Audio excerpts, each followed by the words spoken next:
যখন ফিরআউন সমুদ্রে ডুবে যাচ্ছিল, তখন জিবরাইল আলাইহিস সালাম কেন তার মুখে কাদা চেপে ধরছিল। রাতের অন্ধকারে মুসা আলাইহিস সালাম রাতের অন্ধকারে আল্লাহর নির্দেশে গোপনে বনি ইসরায়েলদের নিয়ে মিশর ছেড়ে রওনা হলেন। কেউ তাকালো না, কেউ পিছন ফিরেও তাকালো না, কিন্তু খবর গোপন থাকে না।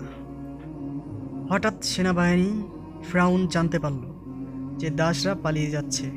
তৎক্ষণাৎ তার বিশাল সৈন্যবাহিনী নিয়ে এবং প্রতিশোধের রাবণ নিয়ে ছুটে বেরালো।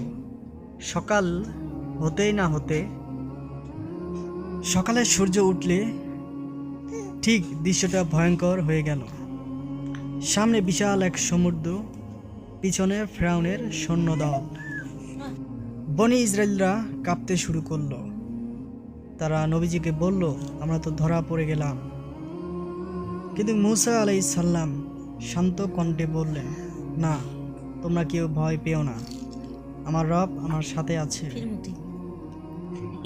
তিনি আমাকে পথ দেখাবেন।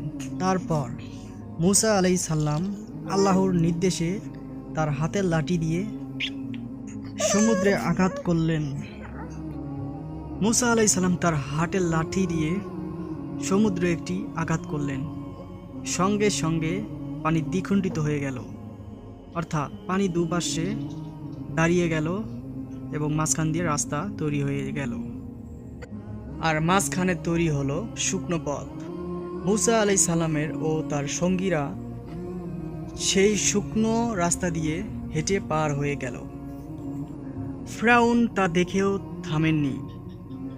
তার অহংকার ও সৈন্য নিয়ে সেই পথেই রওনা দিল। যখন বনি ইসরায়েলের শেষ মানুষটিও পার হয়ে গেল, তখন আল্লাহ তাআলা সমুদ্র পানি আবার মিলিয়ে নিল। সমুদ্র ঢেকে ফেলল ফিরআউনকে আর তার বাহিনীকে। ফিরআউন তখন ডুবে গিয়ে বলল, বনি ইসরায়েলেরা যার উপর ঈমান এনেছে, আমি তার উপরে ঈমান আনলাম। ঠিক সেই মুহূর্তে জিবরাইল আলাইহিস সালাম সমুদ্র থেকে কাদা তুলে তার মুখে ঢুকিয়ে দিল। কারণ এটা বিশ্বাস নয়, এটা ছিল একটা মৃত্যুর ভয়। তো আশা করি ভিউয়ার্স আমাদের ইসলামিক চ্যানেলটি সাবস্ক্রাইব করে সঙ্গে থাকবেন। ভিডিওটি একটি শেয়ার, একটি লাইক করতে ভুলবেন না।